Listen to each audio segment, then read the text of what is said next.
Hello everyone. आज हम करने जा रहे हैं ऑर्गेनाइजेशनल बिहेवियर की यूनिट फेस्ट, जिसमें हमने होथ्रोन जो स्टडीज़ थी एंड ह्यूमन रिलेशन स्कूल, जो हमने पहले इसकी वीडियो अपलोड कर दी है और जो हमारी प्लेलिस्ट उसमें आप चेक कर लो। और अब हम करेंगे जो रिमेनिंग जो टॉपिक्स है उसके अंदर पहली यूनिट के अंदर पहला जो यूनिट है फेस्ट का, एमरजेंस ऑफ ऑर्गेनाइजेशनल बिहेवियर।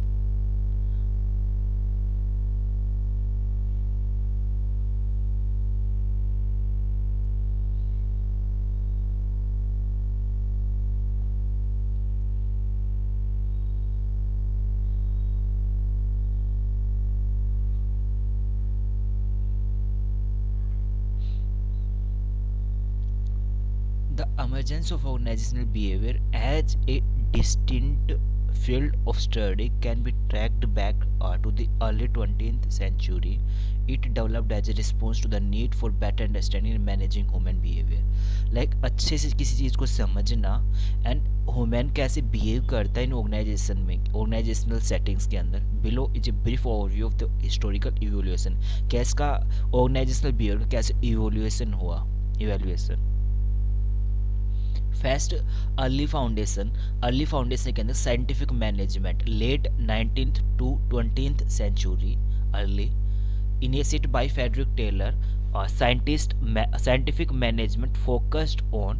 इसने जो साइंटिफिक मैनेजमेंट का वो था, इसने फोकस किया था improving productivity through task optimization and time study.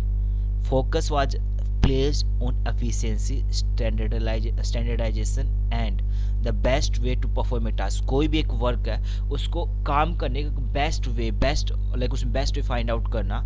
इसमें criticized for treating workers as more cogs in the machine.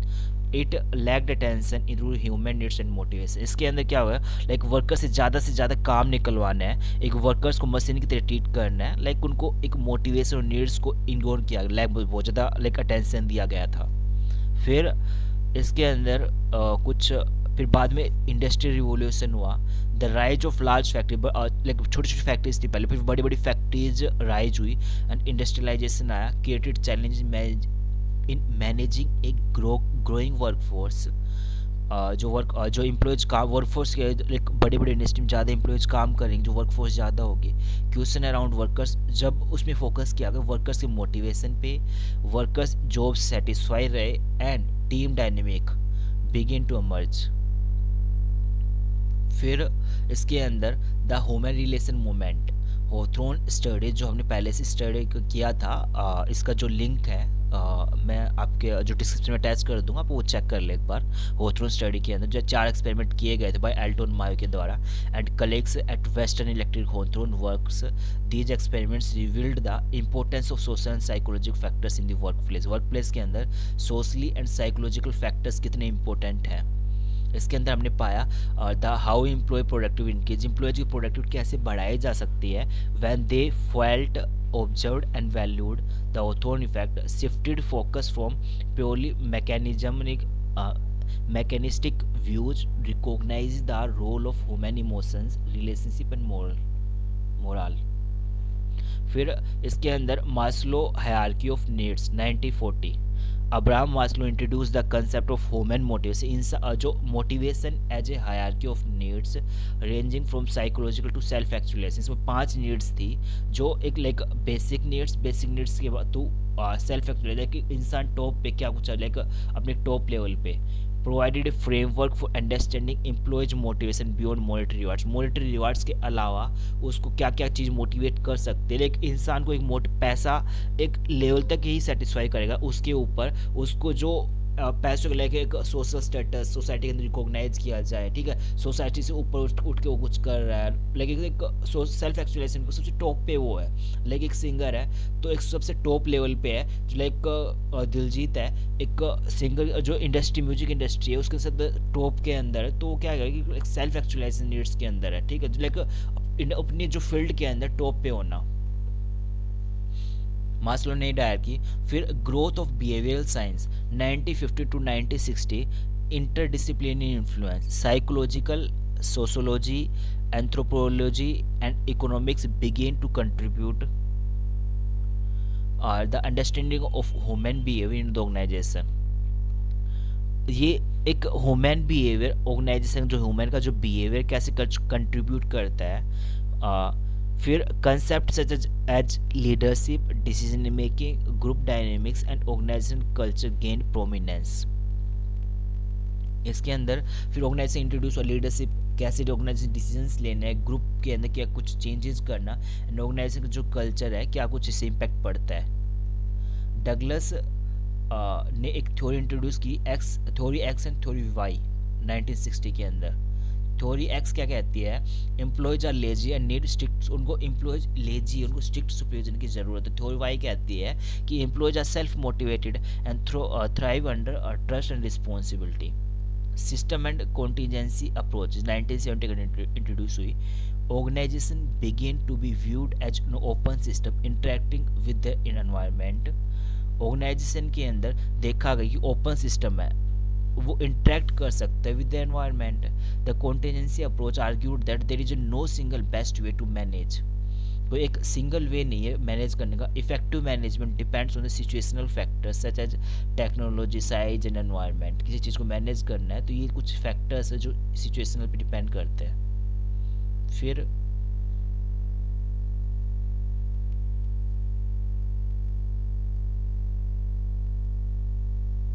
Fifth, modern organizational behaviour 1980 to present, आज भी चल रही है ऑर्गेनाइजेशनल बिहेवियर।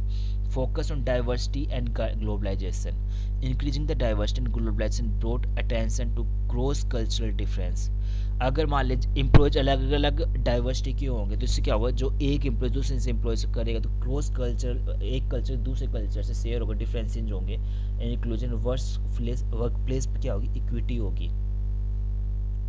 ग्लोबलाइजेशन लाइक कुछ एम्प्लॉयज फॉरेन कंट्री के हैं, कुछ दूसरे कल्चर के, लाइक मिल के काम करना। Technology advances, digitally transformation has reshaped working environment with a focus on remote work, virtual teams and technological mediated communication। Wellbeing and sustainability, technology धीरे धीरे एडवांस हो गई। Wellbeing and sustainability, greater focus on employees wellbeing, work life balance, employees पे जो focus किया उनको work और life के अंदर बैलेंस रहे। सस्टेनेबल ऑर्गेनाइजेशन प्रैक्टिस, ऑर्गेनाइजेशन आज भी सर्वाइव करे, फ्यूचर के टाइम भी सर्वाइव करे। रिसोर्सेज को सेव करना, एम्प्लॉयज मेन फोकस किया गया। एम्प्लॉयज को लाइक मोटिवेट करने के लिए ज़्यादा से ज़्यादा उनको like as a treat organizational member. Data and analytics, the use of data and behavior analytics to understand employees की performance, engagement and intentions को मेजर करने के लिए उनको एक use of data and behaviour उनको एनालाइज करना जो ऑर्गेनाइजेशन के अंदर एम्प्लॉयज का। कंक्लूजन इससे ये निकला कि organisational behaviour has evolved from mechanistic view of work to a complex interdisciplinary field that seeks to understand the interplay between individual, group and organisational factors. Organisation के अंदर इंडिविजुअल, ग्रुप और organisational factors, it continues to adapt to changes in technology.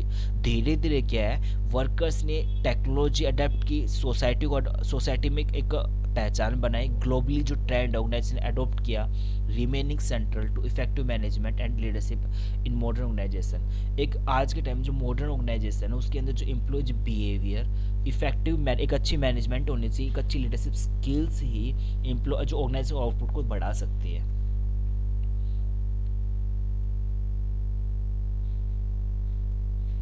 And अब second topic इसमें जो है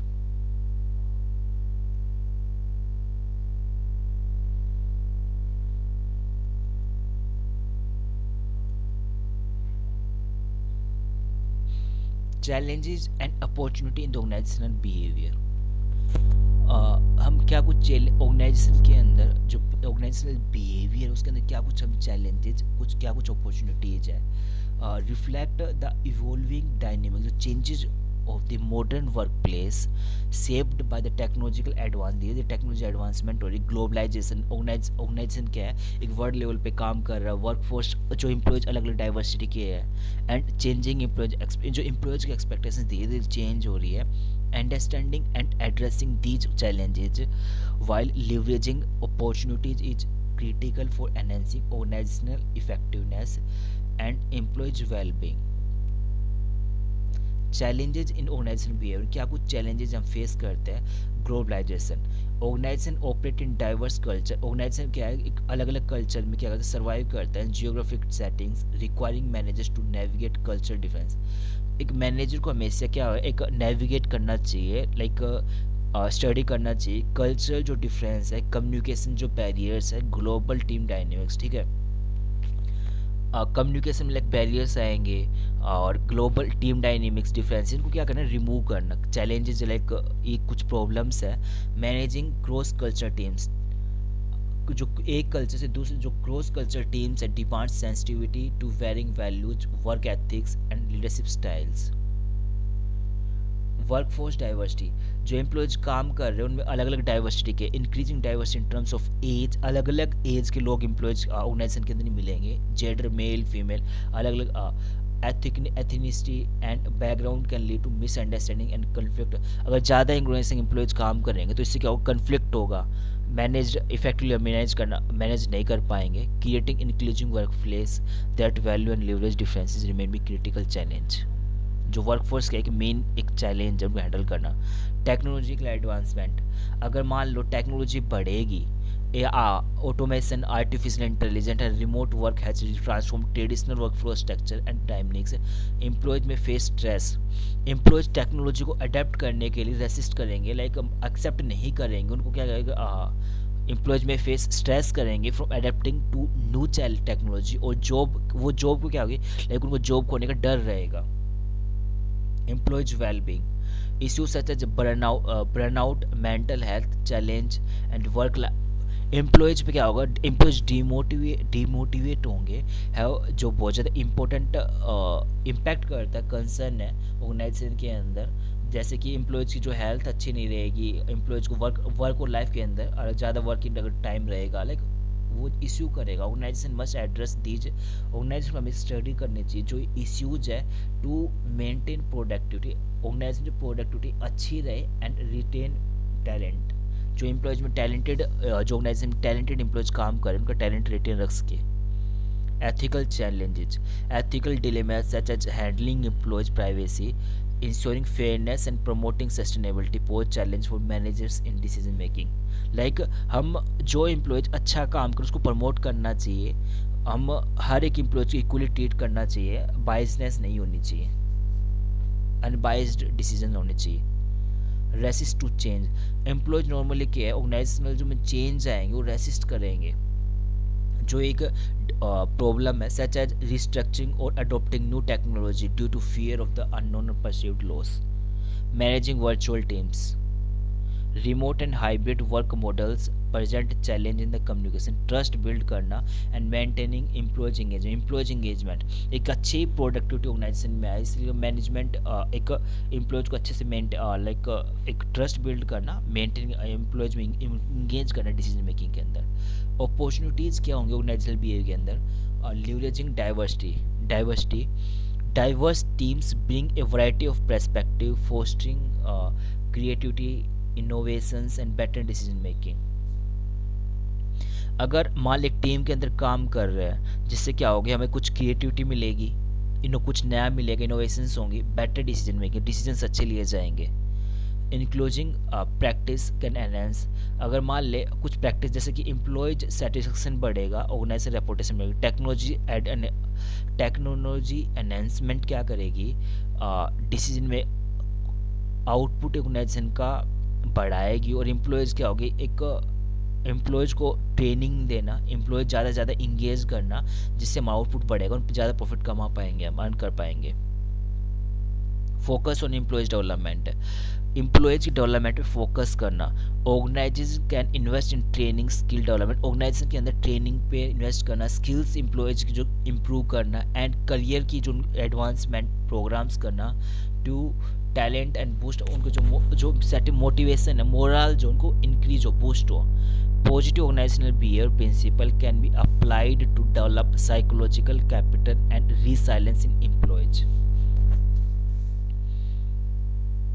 जो enhance communication है, digitally platforms and collaborative tools improve connectivity and real time communication across communication क्या है कि हम एक अच्छा कम्युनिकेशन करें, जिससे क्या है कि एम्प्लॉयज़ को अच्छे से अंडरस्टैंडिंग हो जाए, कुछ डिफ़िकल्टी फेस ना करे कनेक्ट होने में। Social media and internal communication system, जिससे कि कम्युनिकेशन एक अच्छा होना चाहिए, ट्रांसपेरेंसी होना चाहिए, एंड इंगेज ज़्यादा से ज़्यादा एम्प्लॉयज इंगेज रहे।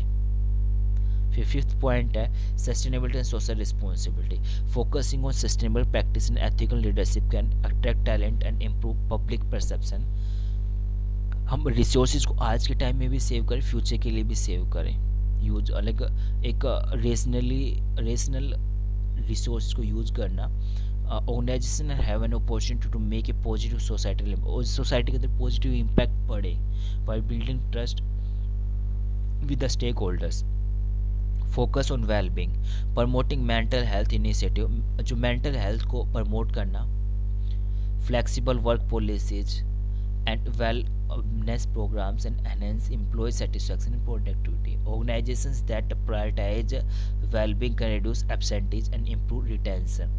अगर वेलबींग को हम अच्छे से एम्प्लॉयज़ को अच्छे से ट्रीट करेंगे तो एब्सेंटीज कम होंगी, एम्प्लॉय ज़्यादा लंबे टाइम तक काम करेंगे। अडेप्टेबिलिटी, अगर मान लीजिए ऑर्गेनाइजेशन कोई भी चेंज होता है तो उसको एक ट्रेनिंग करना, मोटिवेट करना, जिससे ऑर्गेनाइजेशन क्या है वो अडेप्ट कर पाओ उस चेंज को, जिससे क्या होगा ऑर्गेनाइजेशन की आउटपुट में ऑर्गेनाइजेशन प्रोडक्टिव बढ़ेगी, पॉजिटिवली बिहेव करेगा। इसका जो कंक्लूजन ये निकलेंगे कि while challenging such as globalisation और टेक्नोलॉजी इम्प्रूवमेंट, टेक्नोलॉजी धीरे धीरे टाइम के साथ इम्प्रूव होती है, और वर्कफोर्स अलग अलग एम्प्लॉयज ऑर्गेनाइज में अलग अलग एम्प्लॉयज काम करते हैं, रिक्वायर उनकी बहुत ज़्यादा एक अच्छे से थॉटफुल स्ट्रेटेजीज तैयार करने। They also present opportunities to for innovations, inclusiveness and growth. By understanding, एक वुमेन को बिहेवियर स्टडी करना बहुत ज़्यादा ज़रूरी है, जाकि positive organisation practice and leveraging modern tools, organisation can navigate these complexities effectively creating a thriving and resilient workplaces.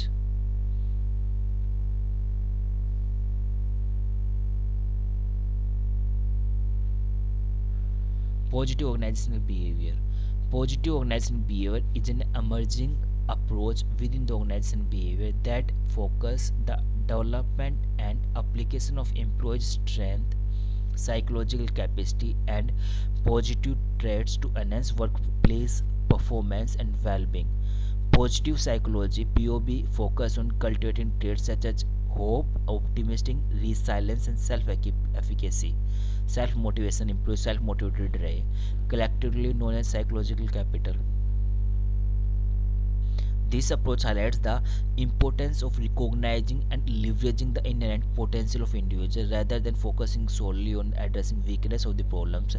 Positive organizational behavior promotes fostering on a sportive work environment. Employees organization के अंदर जो काम कर रहे हैं उनको ऐसा environment दें जो उनको support करे, motivate करे, where employees experience meaningful engagement. Employees ज़्यादा ज़्यादा engage रहे, कोलब्रेट करे, अच्छे रिलेशंस रहे एंड पर्सनली एम्प्लॉयज की ग्रोथ हो। Practising such as strength based development, employees recognise किए जाए एम्प्लॉयज़ को and fostering work life balance, employees की एम्प्लॉयज पे फोकस किया जाए, जो एम्प्लॉयज़ को एक स्पोर्टिव वर्किंग एनवायरनमेंट दिया जाए, उनका वर्क और लाइफ के अंदर बैलेंस रहे, contribute to building a organisation के अंदर कल्चर क्या है, पॉजिटिव ऑर्गेनाइजेशन कल्चर रहेगा।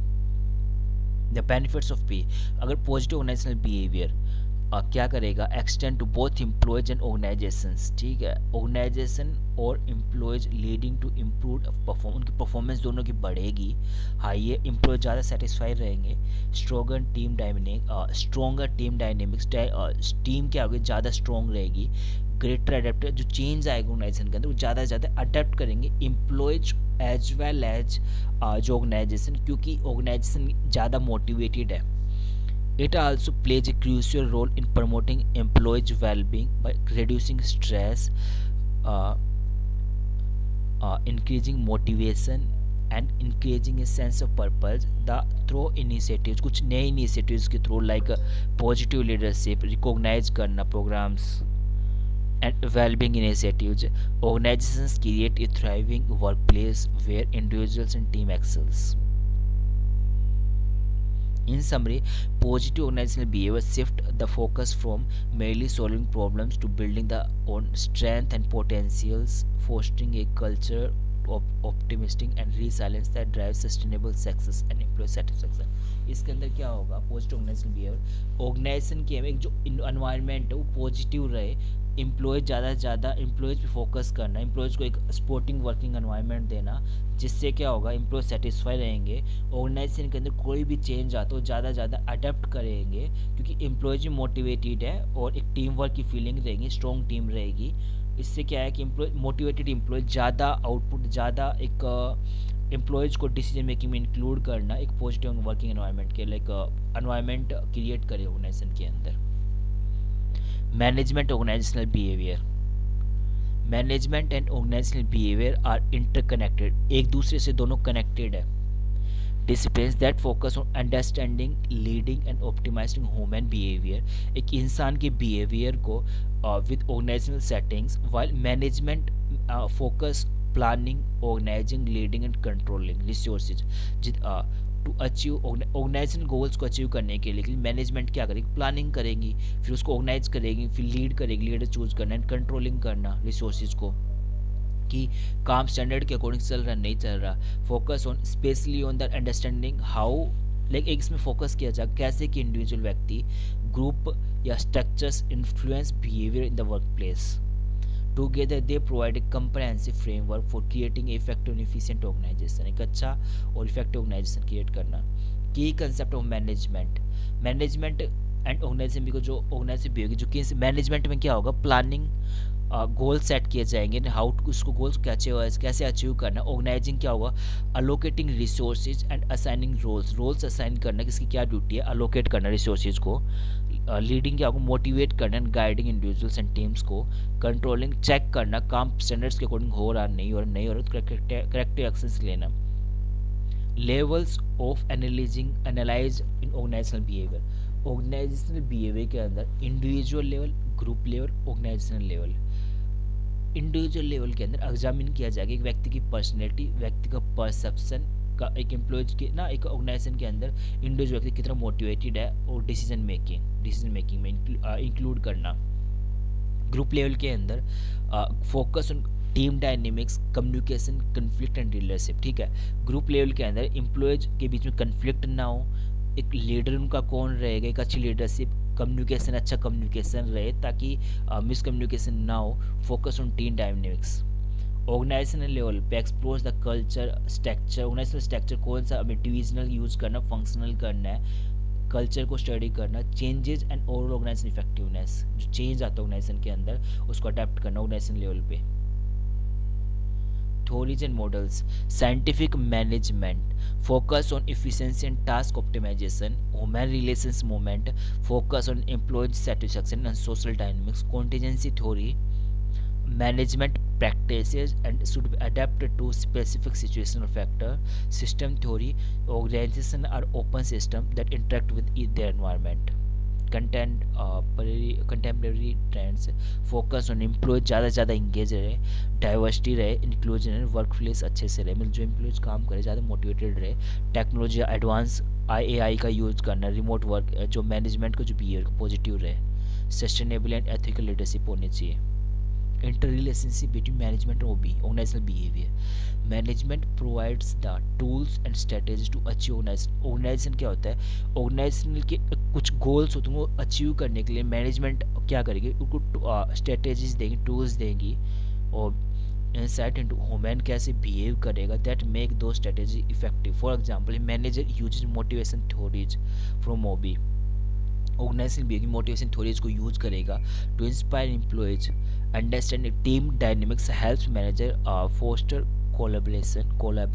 Collaboration, insight into organisational culture guide, organisational जो कल्चर मैनेजर क्या करेगा, गाइड करेगा, it leading changing effectively, change को इफेक्टिवली क्या करना, लीड करना। Importance of management organisational behaviour, enhance performance organisation के अंदर, ठीक है, मतलब कि परफॉर्मेंस क्या होगी, बढ़ेगी बाय अंडरस्टैंडिंग एंड मैनेजिंग, एक बिहेवियर को हम अंडरस्टैंड करने को मैनेज करने के बाद organisation can improve productivity and efficiency, leadership style improve होंगी, एम्प्लॉय ज़्यादा से ज़्यादा सेटिस्फाई रहेंगे, एडेप्टेबिलिटी, ऑर्गेनाइजेशन जो एम्प्लॉयज काम कर रहे हैं, ऑर्गेनाइजेशनल जो है वो क्या करेगा, ऑर्गेनाइजेशनल बिहेवियर की हेल्प से जो चेंजेस आ रहे हैं उसको हेल्प अडेप्ट करेंगे, सस्टेनेबल सक्सेस, बैलेंसिंग मैनेजमेंट की जो भी स्ट्रेटेजीज है with the human centring approach ensures long term growth and sustainability. In conclusion, management organizational behavior are essential for understanding conclusion ये है इसका कि मैनेजमेंट और जो ऑर्गेनाइजेशनल बिहेवियर है दोनों क्या है, जरूरी है for understanding and optimising the human side of the organisation. Their integration help leaders to align the organisational goals with the needs and behaviours of employees and productive innovations and harmonious workplace. Thank you. अब जो ये हमारी unit fest है वो complete हो चुकी है, और जो आपको आंसर देना है इसके अंदर, उसके अंदर एक्सप्लेन करना मैनेजमेंट को ऑर्गेनाइजेशनल बिहेवियर को दोनों आपस में कैसे रिलेटेड है. अगर क्वेश्चन आता है तो चैलेंज अपॉर्चुनिटी, फ़ायदे और नुकसान करे, मतलब लॉस और बेनिफिट्स, और मतलब मेरिट्स और डिमेरिट्स एक्सप्लेन करेंगे ऑर्गेनाइजेशनल बिहेवियर की. और पॉजिटिव ऑर्गेनाइजेशनल बिहेवियर में लाइक एक ऑर्गेनाइजेशन के अंदर एम्प्लॉयज कैसे लाइक एक पॉजिटिव एनवायरनमेंट क्रिएट करेंगे तो पॉजिटिव मतलब अच्छा प्रोडक्टिविटी होगी. ऑर्गेनाइजेशन एक अच्छा पॉजिटिव मतलब कि इंडिविजुअल व्यक्ति मोटिवेटेड रहेगा तो ऑर्गेनाइजेशन का अपने आप ही ऑर्गेनाइजेशन का प्रोडक्टिविटी इंप्रूव होगी. तो ये जो एक आंसर हमें देना है वो एक कम्प्लीटली समरी टाइप में देना है, ना कि हमें पैराग्राफ बना के, ना कि हम पॉइंट्स में डालने हैं, पॉइंट्स नहीं डालने, समरी टाइप में आंसर देना है. Thank you. और इसका जो पीडीएफ का जो लिंक है, जो टेलीग्राम आप जो पेज हमारा वो आप ज्वाइन कर लो, जो टेलीग्राम चैनल को ज्वाइन कर लो, उसमें हम ये पीडीएफ वो डाल देंगे. Thank you. और हमारे चैनल को ना आप फॉलो ज़रूर कर लीजिए.